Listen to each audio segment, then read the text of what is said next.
Let's look at bond type and see how it relates to the strength of the bond and the length of the bond. So we have a picture over here that shows covalent bonding between two hydrogens is a single bond, and two oxygens would be a double bond, and two nitrogen would be a triple bond. As far as the strength goes, you need to know that a triple bond is the strongest. So single is the weakest, and double is a little bit stronger, and triple is the strongest. The length of the bond is the opposite. The shorter the bond, then the stronger the bond. So that triple bond is those atoms are closer together than it would be for the single bond. Now, one thing to know is a triple bond is not 3 times stronger or 3 times shorter than single bonds. And that is because there's a difference between a sigma bond and a pi bond, which we'll learn in a different video. Down here I have a picture that shows the distance between two single bonded nitrogens compared to two double bonded and two triple bonded. And you can see that the triple bond is not 3 times closer than the single bond. So, but it is closer. So you can see with adding an additional bond, it gets closer and closer.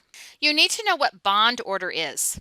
And bond order just lets us know if it's a single bond, a double bond, or a triple bond. A single bond is bond order 1. A double bond is bond order 2, and a triple bond is bond order 3. So you need to know this definition. When they say bond order, you just put, if it's a single bond, a 1, a double bond, a 2, and a triple bond, a 3. And right here, I do have a resonance bond. So remember the resonance bond, you can draw it as a little dotted line there.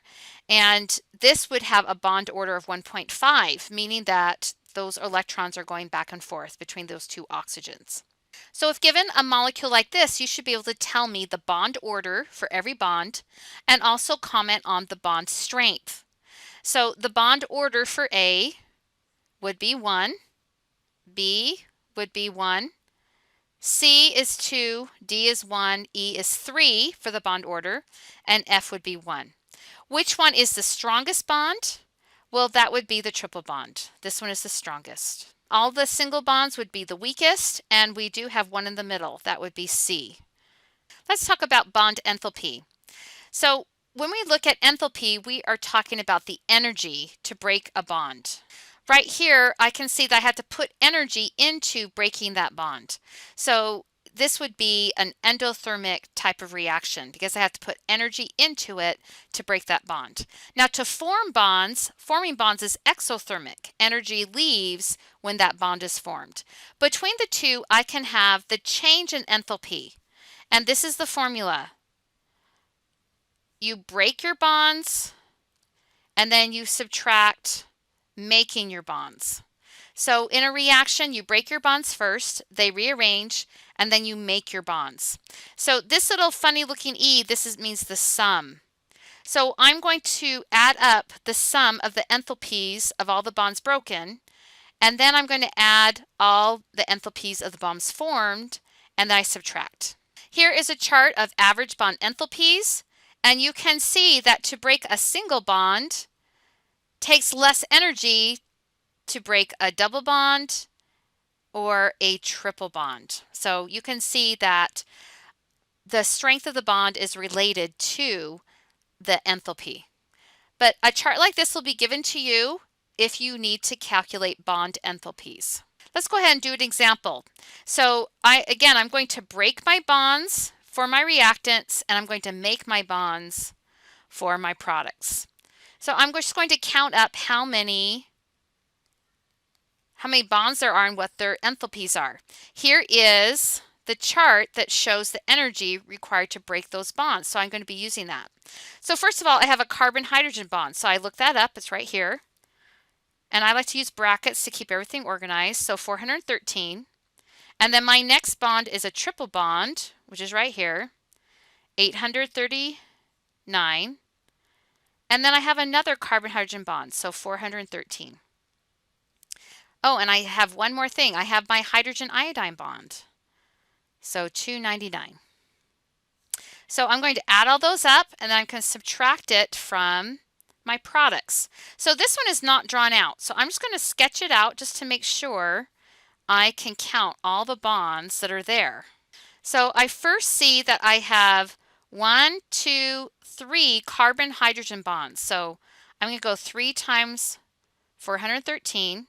I have one double carbon bond, 614. And then I have one carbon iodine bond, 240. So I'm just going to add these up and subtract, and I'm going to press the magic button. It'll do my math for me. And I find that I get my answer right here, a minus 129 kilojoules per mole.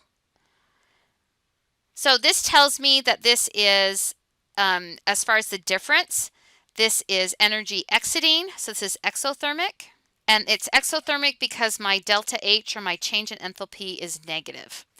If it were endothermic, then I would have a positive enthalpy change. So again, add up breaking the bonds, and then add up making the bonds, so your product side, and then you subtract. So in a reaction, if the bonds in the reactants are stronger than the bonds in the product, then you get that endothermic. So you'll end up with a positive enthalpy. The whole point in forming new bonds in a reaction is to have molecules with more stable bonds at a lower energy.